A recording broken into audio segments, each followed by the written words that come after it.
Bonsoir à tous, heureux de vous retrouver pour cette nouvelle édition. Voici les titres.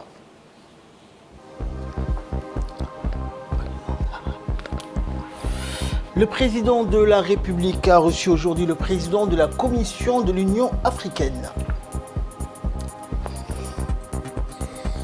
Et Donald Trump annonce que le chef du groupe État islamique est bel et bien décédé.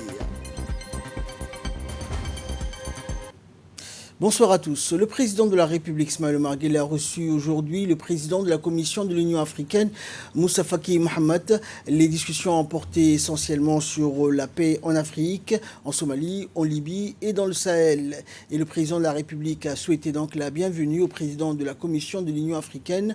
Demain aura lieu la réunion de la paix et de la sécurité de l'Union africaine à Djibouti, au Djibouti Palace Kempinski. L'entrevue s'est déroulée en présence du ministre de l'Intérieur, ministre des Affaires étrangères par intérim, Moumin Ahmed Cher, de l'ambassadeur de Djibouti en Éthiopie et représentant permanent auprès de l'Union africaine, Mohamed Idriss Farah, et du secrétaire général de la présidence, Mohamed Abdullahi Waïs.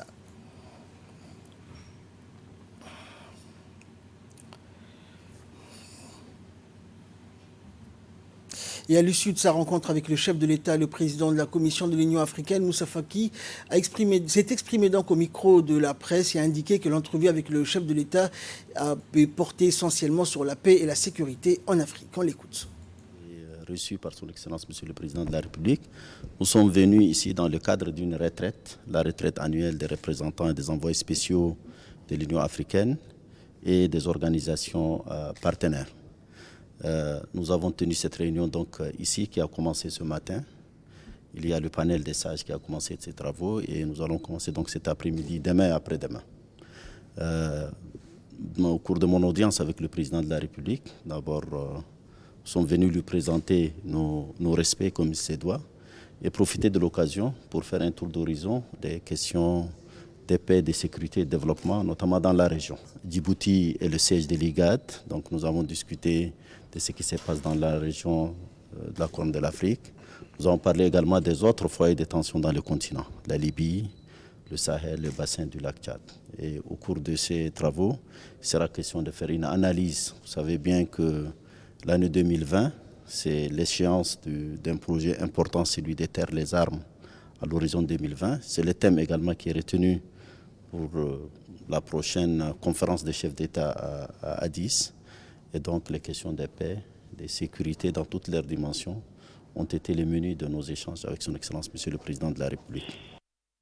Et dans la même journée d'aujourd'hui, le chef de l'État Ismaël Omar Guelleh a reçu le secrétaire général de la Chambre de commerce arabe et allemand Abdulaziz Al-Mirlafi. Les discussions ont porté essentiellement sur la coopération et la relation entre Djibouti et l'Allemagne ainsi que les pays arabes. L'entrevue s'est déroulée en présence du président de la Chambre de commerce de Djibouti, Youssouf Moussa Dawalé, de notre ambassadeur en Allemagne, Adel Mohamed Dileita, et de l'ambassadrice de l'Allemagne à Djibouti, Anke Holstein.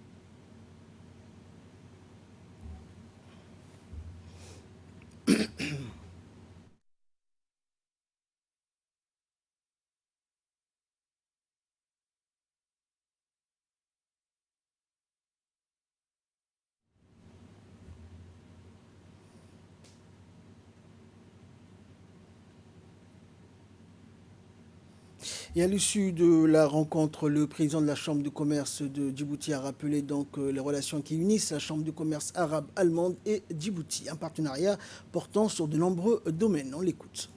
Ce qui est très important pour nous, c'est qu'il y a une relation d'abord pérenne avec les entreprises ou les entités allemandes. À travers la Chambre de commerce Orfa, nous sommes partenaires. Comme l'a si bien précisé depuis un certain temps, nous sommes même membres actifs, je dirais, de cette assemblée. Pour ce qui nous concerne, au niveau de la Chambre de commerce, nous souhaitons toujours faire venir le maximum d'opérateurs économiques allemands sachant que l'Allemagne a une puissance économique importante et qu'elle peut apporter la contribution du développement du secteur privé djiboutien aussi, de former aussi des opérateurs du personnel comme Siemens le fait, comme d'autres le feront. Et nous continuerons à surtout s'investir en ma qualité de président de la Chambre de commerce pour que nous puissions accompagner la politique du chef de l'État, pour que nous puissions surtout concrétiser ces opportunités d'investissement. Également dans l'actualité, le ministre de l'Éducation nationale et de la formation professionnelle, Moustapha Mohamed Mahmoud, a reçu le nouvel ambassadeur de France à Djibouti, Arnaud Guillois. L'occasion pour le ministre de souhaiter la bienvenue aux diplomates français et un plein succès pour sa mission. Des vœux qui ont touché l'ambassadeur et ont décontracté le cadre de cette visite de prise de contact. Le ministre a ensuite fait un état des lieux complet sur l'école à Djibouti. Il est revenu longuement sur le cheminement de l'école djiboutienne depuis les états généraux de l'éducation de décembre 2000, ainsi que le concept de l'école pour tous, qui a démocratisé l'accès, l'équité et la qualité du système scolaire. L'occasion pour lui également d'embrayer sur les consultations nationales et le colloque sur la qualité des enseignements et apprentissages qu'il a lancé dès son arrivée à la tête du MENFOP. Le ministre a mis l'accent sur le travail de l'Observatoire de la qualité qui permet d'avoir un tableau de bord précis sur la politique d'amélioration de la qualité des enseignements et des apprentissages. Le ministre a évoqué également les efforts en matière d'accompagnement et de formation des enseignants, les réductions des effectifs d'élèves par classe, la décentralisation des examens de fin de cycle, ainsi que tous les efforts visant à offrir le meilleur en termes d'enseignement et apprentissage.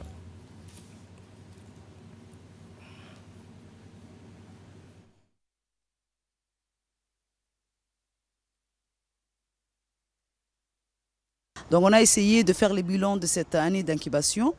Et donc nous nous sommes convenus avec les ministres de l'Éducation nationale et d'autres partenaires du CIM, comme Startup Factory et Dynamic Digital Solution, qui est une entreprise de start-up spécialisée dans le digital numérique.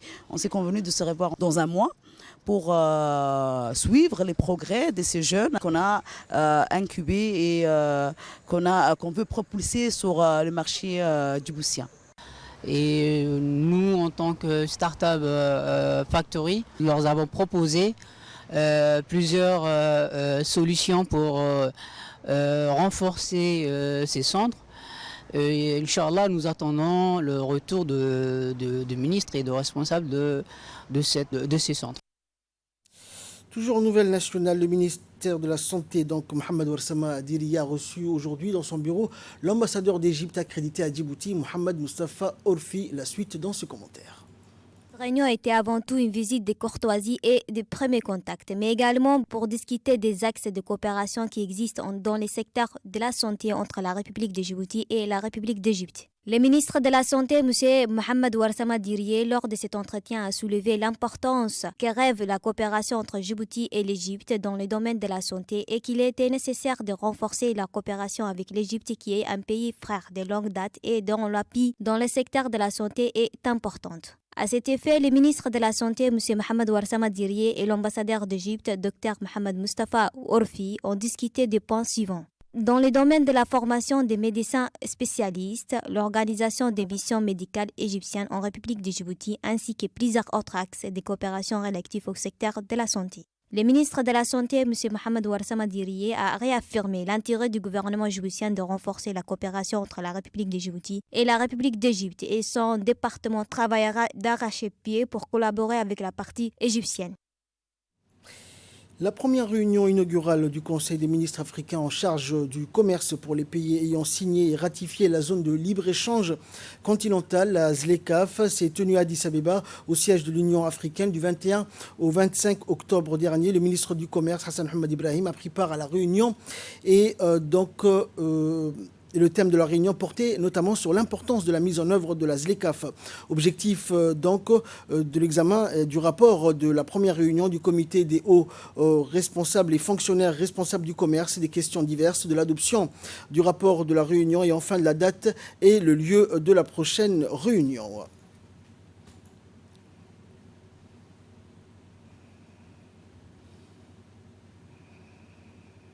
Qui nous réunit derrière l'Asie, qui est à 50% et surtout l'Europe qui dépasse les 60%.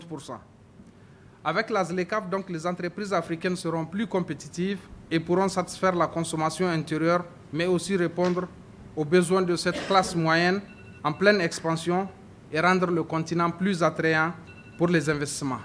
La ZLECAf offre l'opportunité aux pays africains et à Djibouti en particulier d'apporter une réponse aux défis de la création d'emplois, de diversification de l'économie, de développement d'un système pour l'inclusion sociale et une meilleure répartition des bénéfices de la croissance conformément aux objectifs de développement durable. Djibouti, avec son infrastructure portière de classe mondiale et sa position stratégique, hub naturel entre trois continents, se positionne tout naturellement donc comme un conduit pour la ZLECAf et l'intensification des flux commerciaux qui s'en suivraient. Et dans son intervention, le ministre djiboutien du Commerce, Hassan Mohamed Ibrahim, a rappelé donc l'objectif principal de cette réunion qui est d'examiner et de valider donc le règlement intérieur du Conseil des ministres du Commerce et la création des comités et des sous-comités de la ZLECAf conformément à l'accord et à la décision du sommet de Niamey du 7 juillet 2019 et de toutes les autres questions relatives à la mise en œuvre de la ZLECAf et la mise en place du secrétariat de la ZLECAf. On l'écoute. Nous avons l'intime conviction qu'une zone de libre-échange continental africain, guidée par une recherche d'équité, permettra à notre continent d'intensifier sa coopération et de mieux coordonner ses synergies afin d'offrir au peuple africain un espace propice au développement humain à l'échelle continentale. Concernant notre sous-région, la réussite de l'intégration économique entre Djibouti et l'Éthiopie a permis à l'ensemble du continent africain de s'en imprégner pour justement développer une intégration économique plus large de notre continent à travers l'accord de la zone de libre-échange continental africain. Il convient de noter que Djibouti demeure favorable à un commerce multilatéral fondé sur des règles claires de notre stratégie commerciale. Durant ces forums, qui se déroulera sur 2 jours, les thèmes pertinents et importants seront abordés, espérant que cette rencontre fournira des éléments déterminants pour la stratégie nationale. Je vous souhaite, mesdames et messieurs, des échanges fructueux. Je déclare ouvert le Forum national sur la zone de libre-échange continental et africain. Merci pour votre attention.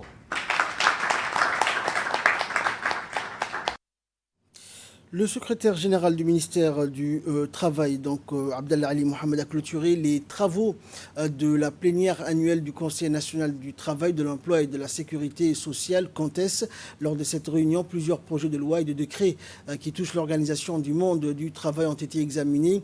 Au milieu de la Convention 183 sur la protection de la maternité qui a été adoptée à l'État, tous les autres textes ont fait l'objet d'amendements ou de modifications ou de rejets. Malgré tout, le secrétaire général du ministère du Travail a considéré cette plénière CONTES comme un succès. Et dans sa allocution, le secrétaire général a aussi souligné que cela atteste de la qualité du dialogue franc et fructueux qui prévaut entre les partenaires sociaux. Sur différents textes, dans la sérénité habituelle, un projet de loi portant ratification de la Convention numéro 183 sur la protection de maternité a été adopté en l'état. Le projet de décret fixant les portions de salaire soumises à des prélèvements progressifs et le taux y afférent a été amendé. Le projet fixant les règles d'équivalence rejeté.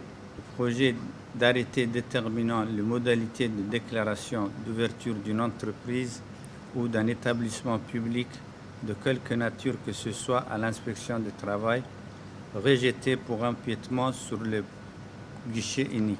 Les textes examinés ont été donc amendés pour l'essentiel. La concertation est le levier de consolidation d'une vision partagée construite autour des objectifs et des enjeux communs. Le ministère doit développer dans les prochains mois des stratégies et des politiques sectorielles en matière d'emploi, des réformes de l'administration. Les partenaires employeurs du secteur privé seront associés à la formulation de ce programme qui exige un processus participatif. Les travaux de la 9e réunion du comité directeur et 7e colloque international du Forum des inspections générales d'État d'Afrique et institutions assimilées ont débuté ce matin au Djibouti Palace Kempinski. Cette réunion qui avait pour thème la lutte contre la corruption, prévention, investigation et recouvrement des avoirs illégaux a pour but de faciliter le dialogue et la coopération entre les institutions supérieures de contrôle, membres du FIGE, ainsi que la formation et le renforcement de leurs capacités. Cette réunion permettra aussi à la participation de la promotion et la valorisation des pratiques de bonne gouvernance et de la lutte anticorruption et contribuer aussi au renforcement de la confiance publique envers les institutions de contrôle et à vulgariser les bonnes pratiques en matière de performance du secteur public. A été créé ici, à Djibouti, en février 2006, dans le but de faciliter le dialogue et la coopération entre les institutions supérieures de contrôle, membres du FIGE, ainsi que la formation et le renforcement de leurs capacités. Il connaît une avancée notoire en devenant une plateforme d'échange entre 24 institutions, voire plus, ou structures de contrôle issues des 19 pays africains. Au demeurant, il y a lieu de rappeler que la mission de contrôle que nous exerçons est un métier exaltant, fortement tributaire du contexte dans lequel il évolue.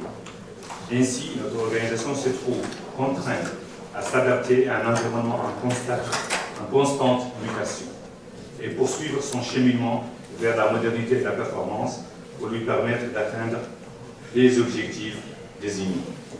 Mesdames et messieurs, pour projeter notre organisation dans l'avenir, nous avons adopté, lors de la 7e Assemblée générale du FIGE, tenue à Nouakchott le 23 octobre 2018, le plan stratégique du FIGE 2019-2025, dont l'importance a été mise en exergue par l'inspecteur général d'État de Djibouti, secrétaire exécutif du FIGE, en disant ceci, et je le cite, « Ce plan stratégique s'adapte aux changements découlant des opportunités et des contraintes institutionnelles, socio-économiques et technologiques. Il tient compte également des évolutions en matière d'audit et d'inspection des pratiques des inspections générales d'État membres des FIGE et de leurs besoins. » Le chef d'état-major général des armées, le général de corps d'armée, Zakaria Cheikh Ibrahim, a reçu à l'état-major le nouvel ambassadeur de la Turquie accrédité à Djibouti, Salim Levent Saynkaya. Cette première visite de courtoisie s'inscrit dans le cadre de la tournée du nouvel ambassadeur turc avec l'autorité du pays pour des prises de contact suite à sa récente nomination. Dans son déplacement, l'ambassadeur turc était accompagné du colonel Ilham Gogoklan, attaché de défense auprès de l'ambassade de Turquie. Et côté djiboutien, le général Zakaria était assisté par le général de division Hassan Ali Kamil, conseiller du chef d'état-major, et du lieutenant-colonel Mohamed Rayad Nadji, chef du cabinet du chef d'état-major. Le chef d'état-major général des armées a d'emblée souhaité la bienvenue aux diplomates turcs et donc le général a indiqué qu'il était disposé à travailler afin de renforcer la collaboration entre les deux pays dans le domaine militaire. Et de son côté, le diplomate turc s'est dit honoré de l'accueil chaleureux réservé à son égard. Il s'est engagé également à œuvrer davantage pour affermir et consolider et élargir ses liens de coopération. Dans la journée d'aujourd'hui, le colonel Ahmed Daher Jama, commandant de la marine nationale, et le commandant Mohamed Adao Mohamed, commandant par intérim des gardes-côtes djiboutiens, ont organisé conjointement la cérémonie de lancement de l'édition d'octobre 2019 de l'exercice Cutlass Express qui s'est tenu pour la deuxième fois cette année au camp de Doralé des gardes-côtes djiboutiens qui s'étalera donc sur une période de 2 semaines. L'exercice Cutlass Express, qui est à sa 9e édition, est un exercice de coordination internationale organisé par l'Africom avec les pays africains de la région ayant une façade maritime sur l'océan Indien. Son objectif principal est de renforcer l'interopérabilité des moyens communs de lutte contre toutes les activités illégales en mer, mais aussi la lutte contre la menace constante de la piraterie maritime et du terrorisme. En plus des gardes-côtes djiboutiens et de la marine nationale qui sont les 2 forces maritimes de la République de Djibouti qui vont prendre pleinement part à cet exercice, nous pouvons également citer les autres pays participants à cet exercice comme les États-Unis, la France, la Grèce, la Géorgie, l'Égypte, la Somalie, le Kenya, le Mozambique, les Seychelles et l'île Maurice. L'objectif du Cutlass Express d'octobre 2019 est de renforcer les liens de coopération et de coordination au niveau régional afin de raffermir la sécurité et la sûreté du détroit de Bab el-Mandeb, du golfe d'Aden et plus largement de l'océan Indien. Les pays participants vont durant cet exercice mettre en pratique les moyens adaptés pour le partage d'informations, la communication et l'interopérabilité.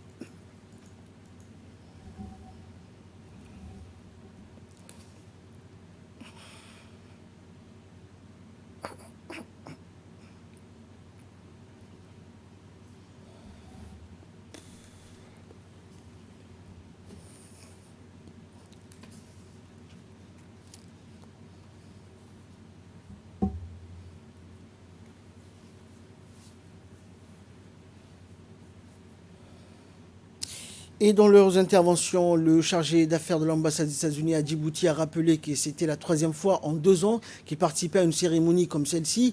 Il a indiqué donc qu'il cimentait la place de Djibouti en tant que leader de la sécurité maritime en Afrique de l'Est et dans l'océan Indien occidental. Il a indiqué que cette fois-ci, il combinait donc 2 exercices avec le même objectif commun en un seul événement. Les États-Unis d'Amérique reconnaissent l'importance d'une Afrique de l'Est stable et sûre et d'un océan Indien stable, sûr et interconnecté. La sûreté et la sécurité de tous les pays participants au Cutlass Express et à l'exercice maritime international dépendent de la sécurité et de la sûreté de la navigation entretenue et appliquée par des marins et des gardes-côtes professionnels qui s'entraînent et travaillent ensemble pour assurer une compréhension commune, une image commune de la haute mer et un objectif commun, a-t-il conclu. Et quant à la contre-amirale de l'Africom, elle a indiqué que cette version de Cutlass Express est d'autant plus importante que c'est la première fois qu'elle est liée à l'exercice maritime international du commandement central de la marine américaine. Ce lien est le résultat de la reconnaissance du fait que les défis à la sécurité maritime dans la région sont trop vastes pour être entourés par des lignes artificielles sur une carte, a-t-elle dit. Elle a rappelé également que depuis 2011, Cutlass Express s'appuie sur la conviction partagée que le seul moyen d'améliorer la sécurité maritime dans l'océan Indien occidental est la coopération et le partenariat. Et par la suite, le commandant colonel de la Marine nationale a indiqué donc une fois de plus, il était réuni aujourd'hui a déclaré dans son allocution, et le colonel de la Marine a indiqué que pour cet exercice de Cutlass Express était propice. Il a souligné le renforcement également des capacités institutionnelles et opérationnelles des parties prenantes dans toute l'Afrique, notamment les gardes-côtes et les forces navales de Djibouti. Cutlass Express est une occasion unique de renforcer activement la coopération et la collaboration régionale, d'accroître les connaissances maritimes, les partages d'informations, l'amélioration de la communication et l'interopérabilité entre les agences concernées. Cet exercice, organisé par Africom, le commandement des États-Unis pour l'Afrique, rassemble notre institution et la marine djiboutienne, l'US Navy, des participants de la Somalie, du Kenya, du Madagascar, des Seychelles et de la Géorgie et des îles Maurice. La position stratégique de la République de Djibouti aux confins de Bab el-Mandeb et du golfe d'Aden exige une vigilance constante pour être prêt à contrer toute menace à la sécurité et à la sûreté de la zone maritime. Afin d'assurer la réussite de cet important exercice, la garde-côte djiboutienne a mis à disposition des participants les moyens navals, les véhicules et les infrastructures nécessaires pour le bon déroulement de l'exercice avec le soutien financier des États-Unis d'Amérique. Il serait long de rappeler le soutien général dont nous avons déjà bénéficié et la participation de notre institution à l'exercice Cutlass Express 2019 témoigne de la volonté commune d'accroître la capacité de la garde-côte djiboutienne, de renforcer ses liens et ses connaissances dans l'action régionale visant à renforcer la sécurité maritime.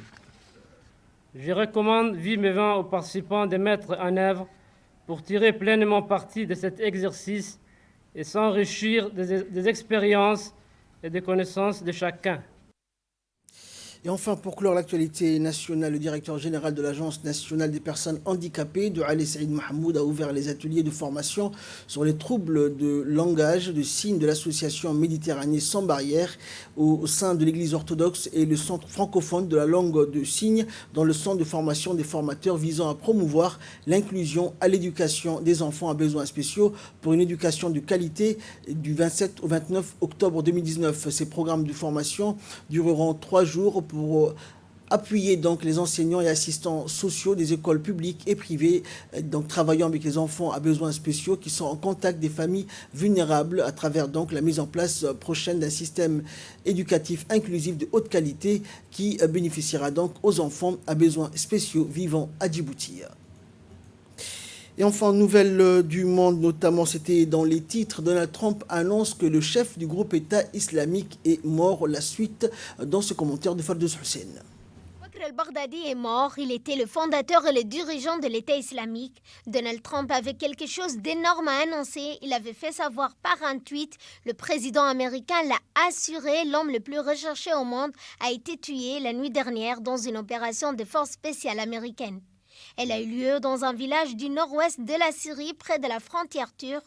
Celui qui s'était autoproclamé khalifa en 2014 s'était réfugié dans une maison avec son entourage. Le commando américain a attaqué par des tirs d'hélicoptère avant d'intervenir au sol. C'est ainsi que prend fin cette édition. Merci à vous de l'avoir suivi. Excellente soirée sur Télé Djibouti.